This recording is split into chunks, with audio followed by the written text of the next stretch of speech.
Olá, querido estudante, seja bem-vindo à nossa primeira aula da disciplina de Administração de Recursos Materiais e Patrimoniais. Eu sou o professor Victor Biazon e vamos juntos aprender mais sobre esse conteúdo. Se eu perguntasse para você, por exemplo, em uma avaliação, o que vem a ser administração de materiais? O que você responderia? Já tem uma ideia formada? Já tem um conceito pronto aí na sua mente? Caso não, eu vou te ajudar. Para facilitar, que tal se nós fatiarmos, se nós dividirmos essa grande disciplina, administração de recursos materiais, e começássemos a entender palavra por palavra? Vamos lá? Começando pela administração. O que é administrar? Podemos trazer como premissa 3 pontos básicos. Administrar é gerir os recursos. E quando eu falo em recursos, são todos eles. São recursos humanos, são recursos financeiros, são recursos patrimoniais.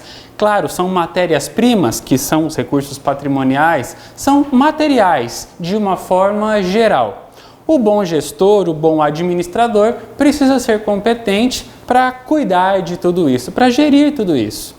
Um outro ponto é fazer a execução e a prestação de serviços. Eu não vou gerir apenas um processo de compra e venda, eu também preciso gerir os meus processos de serviço, um atendimento, por exemplo, uma negociação. Isso faz parte da administração do seu tempo, da sua carreira e da administração de uma empresa de forma geral. E fazer isso de forma eficaz. E aí é claro que a gente precisa se lembrar do que vem a ser eficácia e eficiência. A eficiência é você gerir bem os recursos ao longo de um processo. E a eficácia seria você alcançar os determinados resultados, alcançar os objetivos. Então, quando você administra, você precisa alcançar objetivos. Primeiro traçá-los e conseguir chegar lá. E agora a gente vai entender o que vem a ser os materiais. A gente já sabe o que é administrar, agora vamos entender o que é que nós vamos administrar. Que são eles? Quaisquer commodities usados de forma indireta ou indiretamente na produção de um produto ou serviço, como por exemplo as matérias-primas, as peças componentes, as montagens e também os suprimentos. Imaginando que você vai fazer essa televisão. Para que essa televisão possa ser construída, materiais serão necessários. Então, a administração desses materiais, estes materiais seriam todos os insumos, a tela, as peças, os fios, o suporte, enfim, tudo que compõe um produto são materiais que, juntos e misturados, vão se transformar em um produto semi-acabado ou em um produto final, um produto acabado. Agora que a gente já entendeu o que é administração, o que são recursos e o que são materiais, fica mais fácil compreender a administração de recursos materiais e patrimoniais, sendo um conjunto de atividades desenvolvidas dentro de uma empresa, de forma centralizada ou não, destinadas a suprir as diversas unidades. Com o quê? Com os materiais necessários ao desempenho normal das respectivas funções.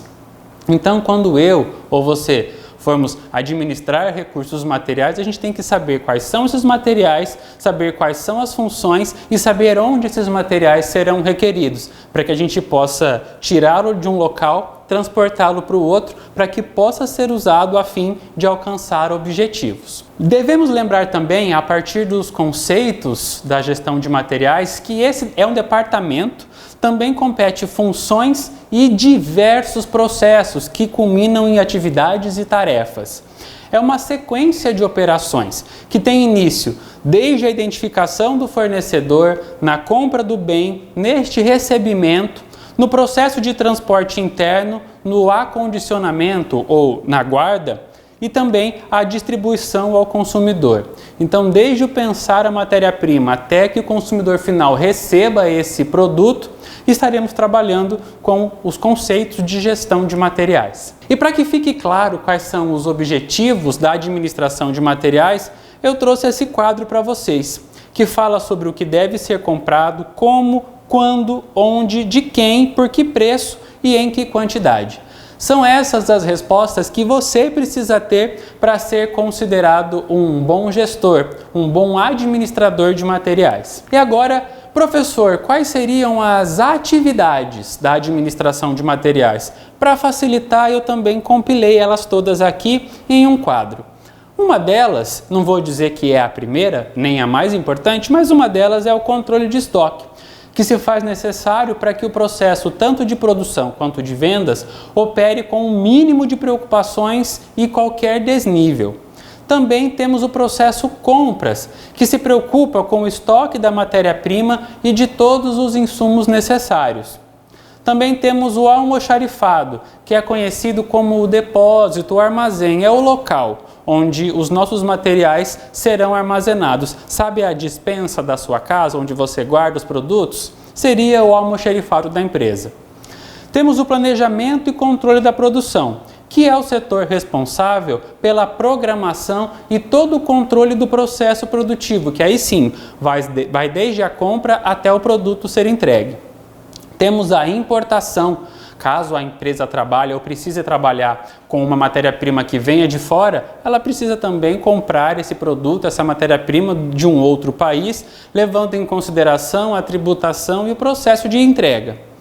E o transporte e distribuição, que também está agregando aqui a entrega de valor, a entrega do produto e do serviço ao cidadão, ao cliente, ao usuário final. E aí, para ilustrar melhor, trouxe uma figura, que é a amplitude da administração de materiais, que ela trata desde a solicitação para incluir itens no estoque ou para o pedido de compras. Deste momento, a gente passa para o cadastramento, onde esse produto, essa matéria-prima, este item chega até a sua unidade. Você vai ter que classificá-lo, codificá-lo, especializá-lo, padronizá-lo e também fazer a catalogação. Depois disso, passamos para o processo de gestão, onde vamos verificar os níveis de ressuprimento, quer dizer, será que eu preciso comprar mais fiação para construir essa televisão? Eu preciso ressuprir, eu preciso suprir o meu estoque? Também temos que ter um equilíbrio entre o consumo e o estoque, para que eu não tenha estoque demais, mas também não deixe faltar. Se eu precisar de mais matéria-prima, eu vou para o compras, e aí a gente parte para o processo de compras. Depois, eu recebo essa mercadoria. Também devemos levar em consideração que essa compra de mercadoria deve vir incluída de uma nota, onde teremos toda a tributação e que está vinculada ao departamento contábil. Uma vez que eu recebi esse material, ele vai para o meu almoxarifado, ele vai ficar lá acondicionado até que ele seja utilizado, requerido. De repente, eu tenho ali um determinado setor que precisa de fiação para construir a televisão. Ele vai até o almoxarifado, munido de uma requisição e faz a retirada do que ele precisa, desde que ele tenha o carimbo do gestor. E, sempre que possível e necessário, devemos desenvolver os inventários físicos, que são, na verdade, aquelas contagens para saber quantos quilos, quantas unidades, quantos materiais nós temos dentro do nosso estoque. Então, temos aqui a amplitude da administração de materiais. E aí, para você não esquecer, hashtag de olho no conceito. A administração de materiais, na maioria das empresas, é crucial para o seu processo. Porque o custo para comprar, armazenar, movimentar e despachar materiais é responsável por mais da metade dos custos do produto. Então veja, aquele produto que você compra no supermercado, em um mercadinho qualquer, ele tem um preço, você paga um preço. Para quem produziu esse produto, gastou uma grande quantidade dos seus custos no processo de produção. Então é preciso tomar cuidado para que nós não tenhamos um processo de produção, de armazenagem, de compra com custos muito elevados, para que a gente não tenha que repassar esses valores em forma de preço alto para os nossos consumidores. Bem, pessoal, essa é a nossa primeira aula, eu vou ficando por aqui, a gente se encontra numa próxima aula ou também nas redes sociais. Um grande abraço e até mais!